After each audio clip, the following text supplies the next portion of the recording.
सभी को मेरा नमस्कार। आज हमारा अगला चैप्टर है 9वां, जिसका शीर्षक है चिड़िया की बच्ची। और ये कहानी विधा में लिखी गई है और लेखक है हमारे जैनेंद्र कुमार जी। तो इस कहानी में ये जो हमारी कहानी एक चिड़िया की बच्ची की कहानी है, जिसमें एक सेठ होता है जो बहुत अमीर होता है। उसके पास बहुत सुख सुविधा होती है, मगर मन की शांति नहीं होती।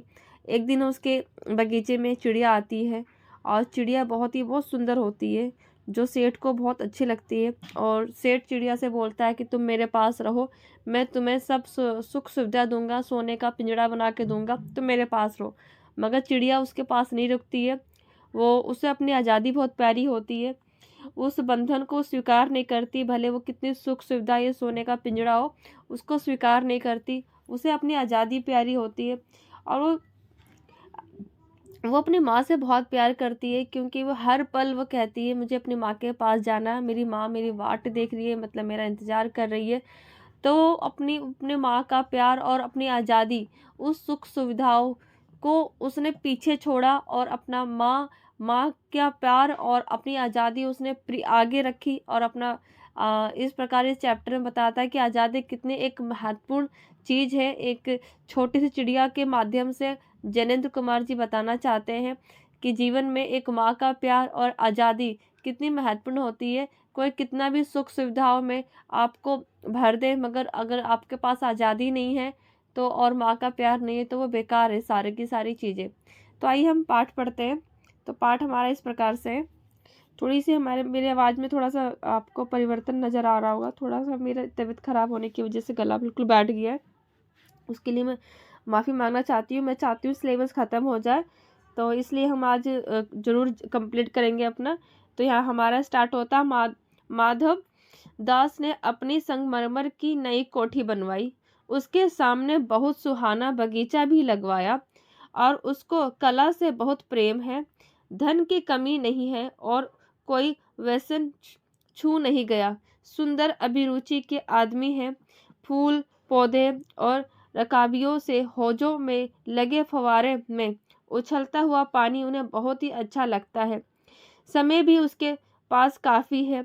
शाम को जबकि जबकि गर्मी ढल जाती है और आसमान के रंग का हो जाता है, तब वो कोठी के बाहर चबूतरे पे तख्त डलवाकर मसंद के सहारे वो गलीचे पर बैठते और प्रकृति के छटा निहारते। इनमें मानो उनके मन को तृप्ति मिलती है।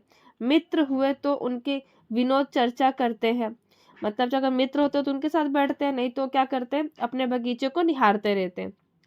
और इसके बाद नहीं तो वो क्या रखे हुए फरसी और हुक्के की सटीक को मुंह में दिए ख्याल ही ख्याल में संध्या को स्वप्न में ही भांति गुजार देते।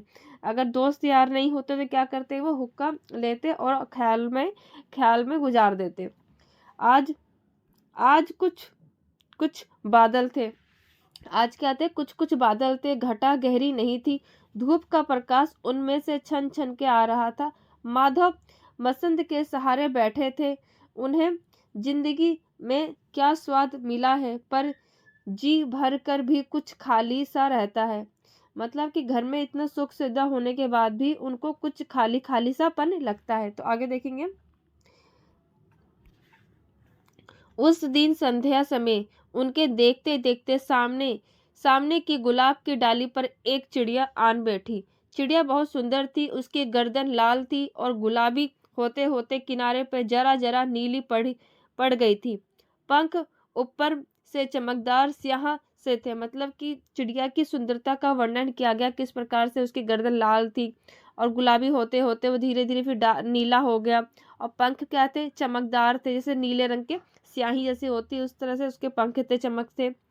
और उसके नन्हा सा सिर था, जो प्यारी सी छोटा सा उसका नन्हा सा सिर था और बहुत प्यारी लगती थी। सिर पर शरीर पर चित्र विचित्र चित्रकारी मतलब चितकबरे टाइप में विभिन्न प्रकार के जैसे चित्र विचित्र चित्रकारियां थी। चिड़िया को मानो माधव दास की सत्ता का कुछ पता नहीं था और मानो तनिक देर का आराम भी उसे नहीं चाहिए। मतलब चिड़िया को नहीं पता था वो कहाँ किसके बगीचे में घूम रही थी और वो इधर से कभी इधर से उधर वो घूमती रही थी। कभी कभी पर हिलाती थी और कभी फुदकती थी।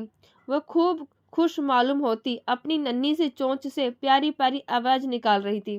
तो चिड़िया कह रही थी, उसको पता नहीं था किसके बगीचे में हो, तो चिड़िया थी, वो तो कहीं भी थी, वो तो स्वतंत्र होती है, कहीं भी घूम फिर सकती है, उसे थोड़ी मालूम कि किसका बगीचा किसका नहीं। और सेठ उसको देख रहा था सब करते हुए। आगे देखेंगे तो माधव दास को वह चिड़िया बड़ी मनमानी, ठीक है, मनमानी लगी। उसकी स्वच्छता बड़ी प्यारी जान पड़ती थी। कुछ देर तक वह उस चिड़िया का इस डाल से उस डाल थिरकना देखते रहे। इस समय वह अपना बहुत कुछ भूल गए। उन्होंने उस चिड़िया से कहा, आओ, तुम बड़ी अच्छी आई इस बगीचे ये बगीचा तुम लोगों के बिना सूना लगता है। सुनो चिड़िया, तुम खुशी से ये समझो कि ये बगीचा मैंने तुम्हारे लिए ही बनवाया है। तुम बेखटके यहाँ आया करो। चिड़िया पहले तो असावधान रही, फिर जानकर कि बात उससे की जा रही है तो एकाएक घबराई, फिर संकोच को जीत कर बोली, मुझे मालूम नहीं था कि ये बगीचा आपका है। मैं अभी चली जाती हूँ। पल भर सांस लेने में यहाँ टिक गई थी। माधव ने कहा, हाँ, बगीचा तो मेरा है, ये संगमरमर की कोठी भी मेरी है, लेकिन इस सब को तुम अपना भी समझ सकती हो। सब कुछ तुम्हारा है। तुम कैसी भोली हो, कैसी प्यारी हो। जाओ, नहीं बैठो, मेरा मन तुमसे बहुत खुश होता है। चिड़िया बहुत कुछ संकुचा गई। उसे बोध हुआ कि यह उससे गलती तो नहीं हुई कि वह यहाँ बैठ गई है, और उसका थिरकना रुक गया। भयभीत सी बोली, मैं थक कर यहाँ बैठ गई थी, मैं अभी चली जाऊंगी। बगीचा आपका है, मुझे माफ करें। और आगे देखेंगे माधव प्रसाद ने कहा, मेरी भोली चिड़िया, तुम्हें देखकर मेरा चित्त प्रफुल्लित हुआ है। मेरा महल भी सूना है, वहाँ कोई भी चहचहाता नहीं है। तुम्हें देखकर मेरी रागनियों का जी बहलेगा। तुम कैसी प्यारी हो, तुम क्यों नहीं रहो। चिड़िया बोली, मैं माँ के पास जा रही हूँ, सूरज की धूप खाने और हवा से खेलने, फूलों से बात करने में मैं जरा घर से उड़ गई थी। अब सांझ हो गई है और माँ के पास जा रही हूँ। अभी अभी मैं चली जा रही हूँ। आप सोच ना करें। माधव ने कहा, प्यारी चिड़िया, पगली मत बनो। देखो तुम्हारे चारों तरफ कैसी बहार है। देखो, पानी खेल रहा है, उधर गुलाब हंस रहा है। भीतर महल में चलो, जाने क्या क्या ना पाओगी। मेरा दिल वीरान है। वहाँ कब हंसी सुनने की मिलती है। मेरे पास बहुत सा सोना मोती है। सोने का एक बहुत सुंदर घर मैं तुम्हें बना दूंगा। उसने कहा, तुम मेरे घर में चलो, महल में चलो, मैं तुम्हारे लिए बहुत सुंदर सा पिंजरा बनवा दूंगा, मतलब घर बनवा दूंगा उसके लिए। तो बहुत सुंदर घर में तुम्हें बना दूंगा। मोतियों की झालर उसमें लटकेगी। तुम मुझे खुश रखना। उसने कहा कि तुम मुझे खुश रखना, तुम्हारे लिए ऐसे मोतियों की झालर लटका दूंगा, सोने का पिंजरा बनवा दूंगा। और तुम्हें क्या चाहिए, माँ के पास बताओ क्या है। तुम यहाँ ही सुख से रहो, मेरी भोली गुड़िया। उसने बोला, तुम यहीं सुख से रहो, माँ के पास क्या, माँ के पास कुछ नहीं, यहीं पर रहो, मेरे पास रहो। चिड़िया इन बातों से बहुत डर गई। इन बातों से बहुत डर गई। वह बोली, मैं भटक कर तनिक आराम के लिए इस डाली पर रुक गई थी। अब भूल कर भी ऐसी गलती नहीं होगी। मैं अभी यहाँ से उड़ जा रही हूँ। तुम्हारी बातें मेरी समझ में नहीं आती। मेरी माँ घोंसले के बाहर बहुतेरी सुनहरी धूप बिखरी रहती है। मुझे और क्या करना।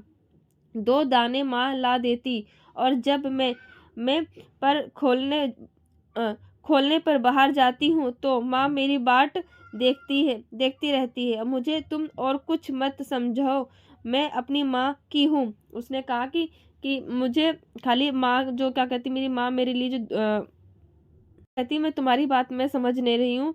मुझे सुनहरी धूप जो बिखरी रहती है, वो मैं बाहर जब जाती हूँ तो मैं वहाँ से, मेरी माँ क्या करती है, घोंसले में मेरी वाट देखती है, मेरा इंतजार करती है। और मुझे तुम कुछ मत और समझो, मतलब मेरे को कुछ और आप मत समझो इस चीज़ को। और मैं अगर बाहर जाती हूँ तो माँ मेरी इंतजार करती है। आगे देखेंगे। माधव दास ने कहा, भोली चिड़िया, तुम कहाँ रहती हो? तुम मुझे नहीं जानती हो? चिड़िया, मैं माँ को जानती हूँ, भाई को जानती हूँ, सूरज को और उसकी धूप को जानती हूँ, घास, पानी, फूलों को जानती हूँ।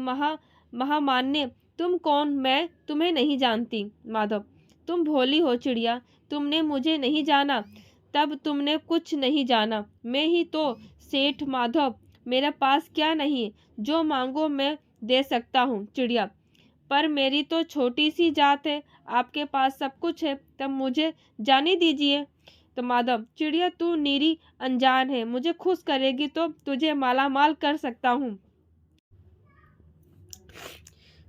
फिर चिड़िया, तुम सेठ हो, मैं नहीं जानती सेठ क्या होता है, पर सेठ कोई बड़ी बात होती होगी। मैं अनसमझ ठहरी हूँ, मुझे मुझे कोई समझ नहीं हूँ, आप सेठ हो गए, वो बहुत बड़ी बात होगी, मुझे नहीं पता इसके बारे में। माँ मुझे बहुत प्यार करती है और वह मेरी राह देखती होगी। मैं माला माल होकर क्या होंगी, मैं नहीं जानती माला माल किसे कहते हैं। क्या मुझे वह तुम्हारा माला माल होना चाहिए? सेठ, अरे अरे चिड़िया, तुझे बुद्धि नहीं, तू सोना नहीं जानती, सोना उसी की जगत को तृषा मतलब जगत को चाह होती है। वह सोना मेरे पास ढेर का ढेर है। तेरा घर समूचा सोने का होगा, ऐसा पिंजरा बनवाऊंगा कि कहीं दुनिया में ना होगा। ऐसा तू देखती रह जाएगी, तू इसके भीतर थिरक पुदक कर मुझे खुश करियो, तेरा भाग्य खुल खुल खुल जाएगा। तेरे तेरे पानी के पीने की कटोरी भी सोने की होगी। तो उसने बोला कि तू मेरे पास रह, तेरे लिए सोने की पिंजरा बनवा दूंगा, ऐसा बनवाऊंगा कि दुनिया में किसी के पास होगा नहीं, तू पिंजरे में थिरकी हो, फुदकी हो, मुझे खुश रखियो और तेरा भाग्य खुल जाएगा। और सेठ कहता है चिड़िया से। चिड़िया बोलती है, चिड़िया, वह सोने का क्या चीज होता है? सोना क्या चीज होता है? सेठ, तू क्या जानेगी, तू चिड़िया जो है, सोने का मूल्य सीखने के लिए तुझे बहुत सीखना है। बस ये जान ले कि सेठ माधव दास तुझसे बात कर रहा है और जिससे मैं बात कर लेता हूँ उसकी किस्मत खुल जाती है। तू अभी जग का हाल नहीं जानती। मेरी कोठियों पर कोठियाँ, बगीचों पर बगीचा। उसने बोला, तो मुझे नहीं जानती मैं कितना मूल्यवान हूँ, जिससे मैं बात कर लूँ वो भी धन्य हो जाता है। चिड़िया से कहता है। चिड़िया क्या जाने किसी जगत में क्या सोना क्या चांदी, उसे तो अपनी स्वतंत्रता से प्यार है। और उसको बताता है कि उसके पास क्या क्या चीज़ें हैं। कहता सोना सोना है मेरे पास, कोठी कोठी है, बगीचे बगीचे। आगे देखते। तो दास दासियों की संख्या नहीं है, पर तुझसे मेरा चित्त प्रसन्न है। उसने कहा, मगर तेरे से मेरा जो मन प्रसन्न है, ऐसा वरदान कब किसी को मिलता है? री चिड़िया, तू इस बात को समझती क्यों नहीं? चिड़िया, सेठ से नादान हूँ। चिड़िया बोलती है, सेठ से मैं नादान हूँ, मैं कुछ समझती नहीं, पर मुझे देर हो रही है। मेरी माँ मेरी वाट मतलब मेरी इंतजार कर रही है, मेरा वाट देखती होगी। सेठ, ठहर ठहर, इस अपने पास के फूल को तूने देखा? ये एक है, ऐसे अनगिनत फूल हैं, ऐसे अनगिनत फूलों मेरे बगीचों में हैं। वह भांति भांति के रंग के हैं, तरह तरह की उनकी खुशबू है। चिड़िया, तैने मेरा चित्त प्रसन्न किया है और वे सब फूल तेरे लिए खिला करेंगे। उसने बोला कि मेरे जो बगीचे में फूल है, जैसे तुम्हें वहां पर देख रही हो वैसे अनगिनत फूल है। तुम क्या करो, तुम्हारे लिए फूल है, तो बस क्या करो, मेरा जो मन मुझे खुश रखो, ये सब फूल तुम्हारे लिए। वहाँ घोंसले में मेरी माँ, उसने कहा, वहाँ घोंसले में तेरी माँ पर क्या है? उसने बोला, जो तेरी माँ है उस घोंसले में क्या है? इस बहार के सामने तेरी माँ क्या है? जो कह रही फूलों के बहार है उसके सामने तेरी माँ क्या है? सेठ बोलता है चिड़िया से। वहाँ तेरे घोंसले में कुछ भी तो नहीं है, तू अपने को नहीं देखती? कैसी सुंदर तेरी गर्दन, कैसी रंगीन तेरी देह, तू कितने मूल्य को क्यों नहीं देखती? मैं तुझे सोने से मढ़कर तेरे मूल्य को चमका दूंगा।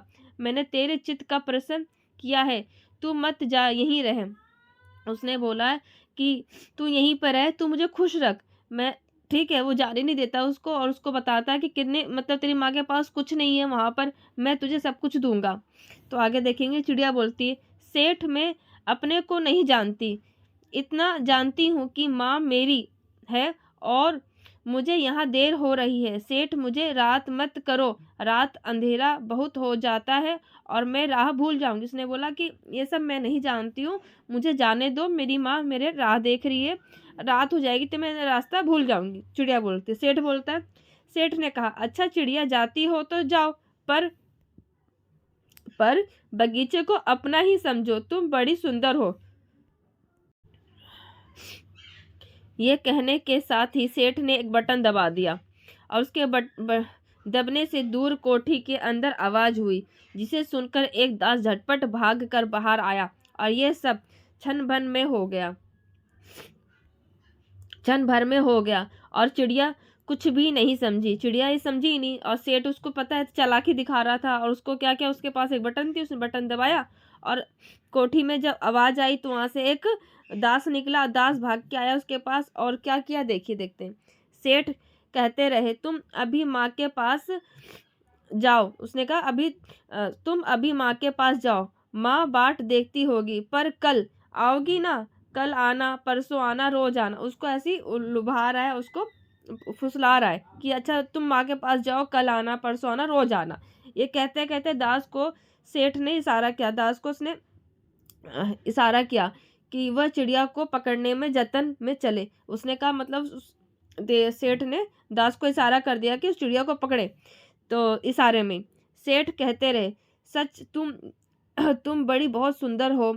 तुम्हारे भाई बहन हैं? कितने भाई बहन हैं? उसको ऐसे बहला फुसला रहा है ताकि दास उसको चिड़िया को पकड़ ले। चिड़िया बोली, 2 बहन 1 भाई, पर मुझे देर हो रही है। हाँ हाँ जाना, अभी तो उजेला है।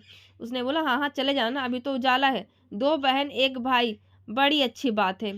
पर चिड़िया के मन के भीतर जाने क्यों चैन नहीं था। वह चौकन्नी हो चारों ओर देखती और उसने कहा, सेठ मुझे देर हो रही है। सेठ ने कहा, देर अभी कहाँ, अभी तो उजेला है। मेरी प्यारी चिड़िया, तुम अपने घर को इतने हाल सुनाओ। सेठ ने बोला, अभी तो उजाला है, तुम अपने घर का हाल सुनाओ और भय मत करो। उसने बोला, डरो मत, अपने घर का हाल सुनाओ। चिड़िया ने कहा, सेठ मुझे डर लगता है, माँ मेरी दूर है, रात हो जाएगी तो मैं राह भूल जाऊंगी। चिड़िया बोली, मुझे डर लग रहा है, मेरी माँ दूर है, अगर रात होगी तो मैं रास्ता भूल जाऊंगी। इतने में चिड़िया को बोध हुआ कि जैसे कि कठोर स्पर्श उसके देह को छू गया। उसको फिर चिड़िया को अंदाजा हो गया कि उसके तरफ एक हाथ उसको छू रहा है। वो चीख देखकर चिचियाई। चिड़िया क्या करी, चीख देख के चिचियाई और एकदम उड़ी। उसने क्या अचानक से अपनी उड़ान भरी। नौकर के फैले हुए पंजे में वह आकर भी नहीं आ सकी और तब वह चिड़िया हुई एक सांस में माँ के पास गई और माँ की गोद में गिरकर सुबकने लगी, ओ माँ ओ माँ ओ माँ। मतलब जब जो दास था उसको पकड़ने लगा उतने में उसने उड़ान भरी और उसके हाथ में आते आते रह गई और भागी और तुरंत एक ही सांस में माँ के पास पहुंची। आइए देखते हैं। और सुबक के रोने लगी।